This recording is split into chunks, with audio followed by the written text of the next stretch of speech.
تو بدعت تو آپ کیا کس کہ آپ بچ ہی نہیں سکتے، آپ خود سراپا بدعت ہیں. آپ کہاں تھے دور رسالت؟ آپ ہی تو نئی چیز ہے. آپ کو پیدا ہوئے 35 سال ہوئے ہوں گے، ان کو 22 سال ہوئے ہوں گے، مجھے 57 سال ہوئے، تو میں بھی بدعت، پھر سارے بدعت. اس وقت جتنے بھی زندہ ہیں سب کے سب بدعت ہیں. ان مانو کر کے اگر اس کا معنی نئی چیز لی جائے تو یہ جو سارے بدعت ہوئے تھے، یہ پنکھے بدعت ہیں، یہ بتیاں بدعت ہیں، یہ کہاں تھی سب؟ یہ آپ اسپیکر پر مجھے سن رہے ہیں، یہ بدعت ہے. اردو زبان کی بھی کوئی میری تحقیق نہیں کہ سرکار کے دور میں بولی جاتی تھی صلی اللہ علیہ وسلم، یا کسی صحابی نے اردو بولی تھی. یہ لینتھر کی مسجد ہے، لینتھر کی چھتیں، یہ ماربل بچھا ہوا آپ کے فرش پر، آئل پینٹ کیا ہوا ہے. کوئی ثابت کر دے کہ دور رسالت میں مسجد اس طرح بنتی تھی جیسے آج بنتی ہے؟ کوئی گنبد ثابت کر دے مسجد کا کہ پہلے گنبد بنتا تھا اور یہ طاق نما محراب مسجد میں بنتے تھے، منارے بنتے تھے مسجد کے. کوئی ثابت کر دے؟ کبھی بھی نہیں ثابت کرے گا کہ بنتے نہیں تھے.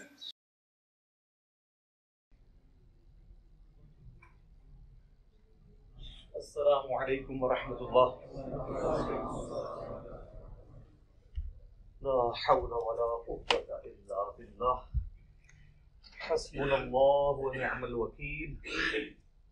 یا حی یا قیوم برحمتک استغیث. اللہم صلی علی محمد وعلی آل محمد. علی بھائی بریلوی حضرات بدعت کرتے ہیں، لیکن جب کچھ کہتے ہیں تو بدعت حسنہ کہتے ہیں. اس میں میری ویڈیو ریکارڈ ہے کہ بدعت حسنہ ویسے اب کہنا چھوڑ گئے ہیں. ان کے پاس معنی پتا کیا تھا کہ یار کام تو نیکی کا کر رہے ہیں نا، آپ کو کیا مسئلہ ہے؟ ہم کہتے تھے نا یار یہ قبر پہ اذان کیوں دیتے ہو؟ کہتے ہیں یہ اذان دینا گناہ کا کام ہے. تو کہنا ہاں یار ان کے جواب دئیے نا، جواب ہم دیتے ہیں آپ کو. ان کو کہ یہ آپ جنازے کی اور عید کی اذان کیوں نہیں دیتے؟ وہ کہتے ہیں نہیں نبی علیہ السلام نے نہیں دی. تو کیا یہ گناہ کا کام تھا جو اللہ کے نبی نے نہیں کیا؟ کہیں گے نہیں، بس آپ نے تعلیم نہیں فرمایا. تو یہ قبر پہ اذان کہاں تعلیم فرمائی ہے؟ پھر وہ کہیں گے ہیں او کرن گے ہیں ان کو دیو نا اذان. اور تو ساڑھے لی ڈیفینیشن مان لی ہے سر. حضور نے منع فرما دیا. صحیح مسلم میں حدیث ہے 2005 نمبر، اور یہ حدیث کے راوی ہیں امام جعفر، اور انہوں نے روایت کی ہے امام باقر سے، اور امام باقر نے روایت کیا ہے جابر بن عبداللہ سے کہ نبی علیہ السلام جب کبھی بھی جمعے یا عید یا کسی اور موقع پر تقریر کرتے تو آپ کی آنکھیں سرخ ہو جاتی، آواز بلند ہو جاتی، جیسے کوئی جرنیل اپنی فوج کو تیار کر رہا ہو. اور آپ فرماتے کہ میں اور قیامت اس طرح ساتھ بھیجے گئے جیسے یہ دو انگلیاں.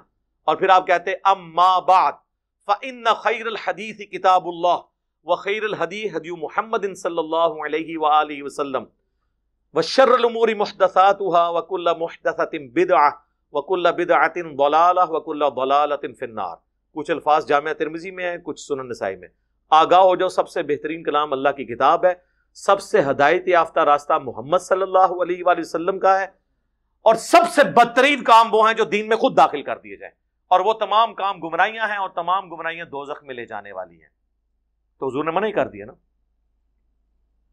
کہ محمد صلی اللہ علیہ وآلہ وسلم کا طریقہ بہترین طریقہ ہوگا، اور بدترین کام وہ ہیں جو دین میں داخل کر دیے جائیں خود سے.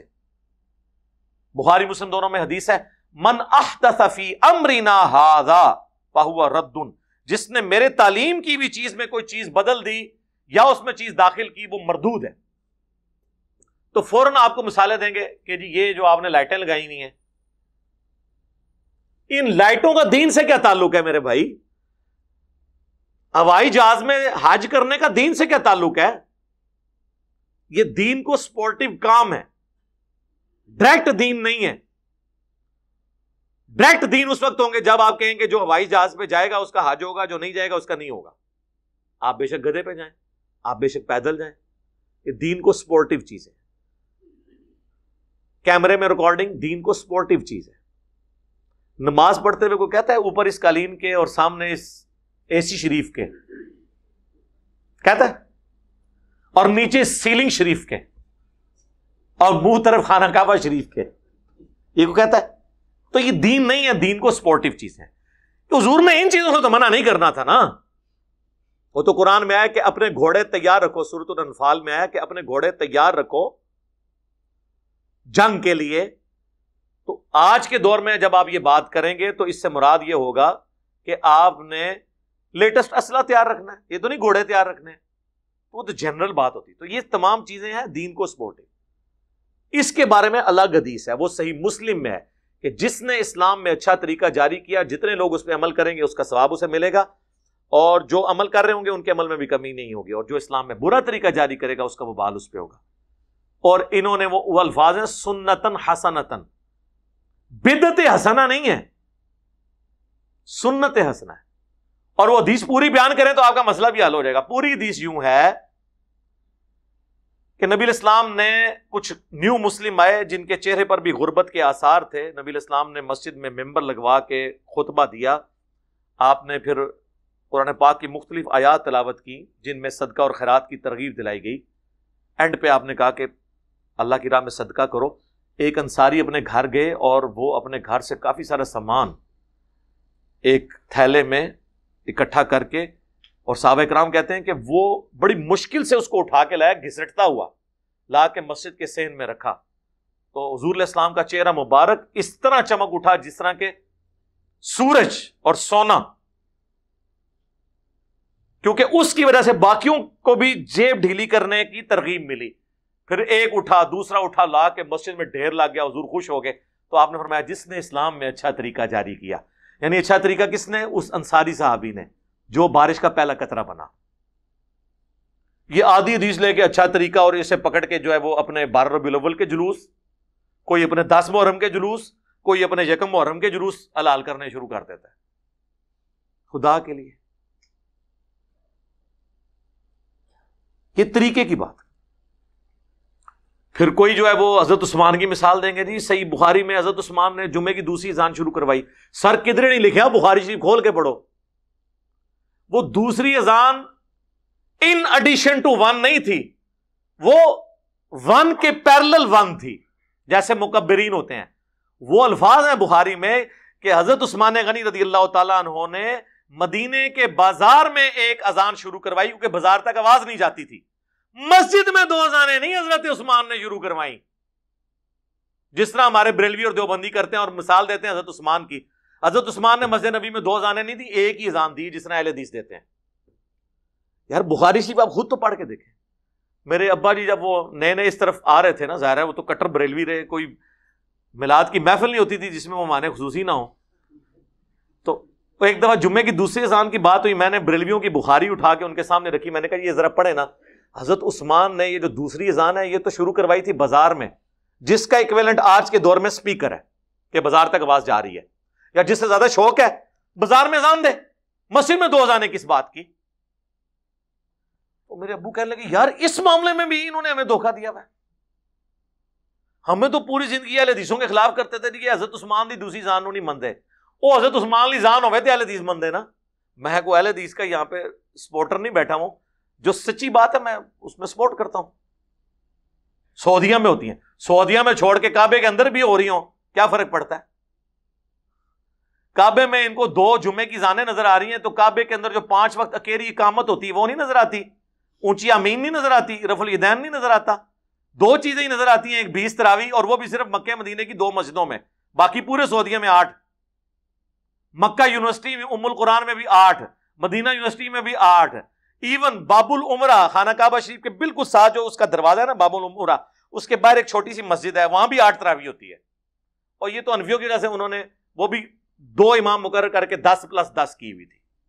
یہ دلیل تو نہیں، دلیل تو کتاب و سنت ہے میرے بھائی، کتاب و سنت. کبھی کوئی مثال دے دیں گے، کبھی وہ کہیں گے جی حضرت عمر نے تراویح کی جماعت شروع کروائی تو اس میں کہا کتنی اچھی بدعت ہے. حضرت عمر نے کون سی بدعت کی تھی اس میں؟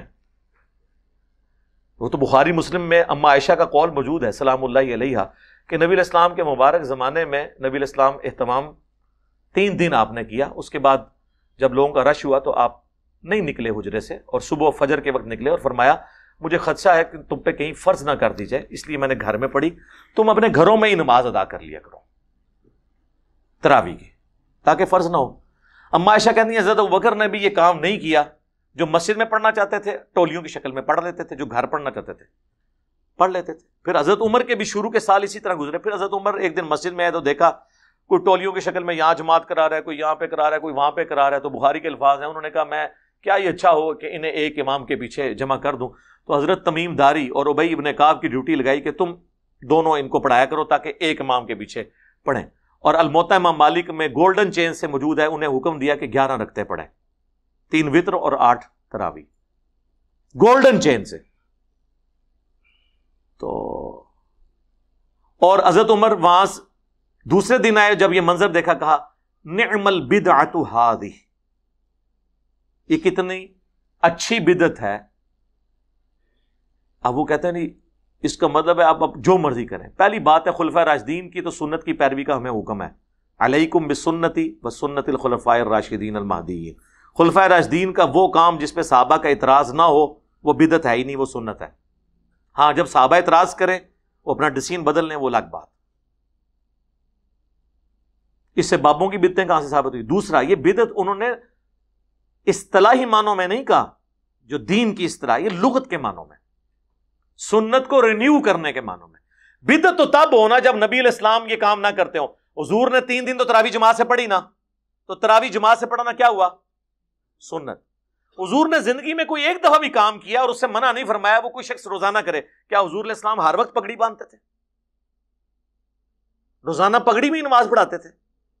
لیکن الیاس قادری صاحب کو میں نے 40 سالوں میں بغیر پگڑی کے نہیں کبھی دیکھا. تو اب ہم یہ کہیں گے یہ بدعت کر رہے ہیں؟ نہیں, ٹھیک ہے, وہ چاہتے ہیں ہم روزانہ کریں, ٹوپی نہیں وہ پہننا چاہتے, ان کی مرضی ہے. لیکن ونس جب 3 دن حضور نے پڑھی تو حضرت عمر نے کوئی نیا کام نہیں کیا.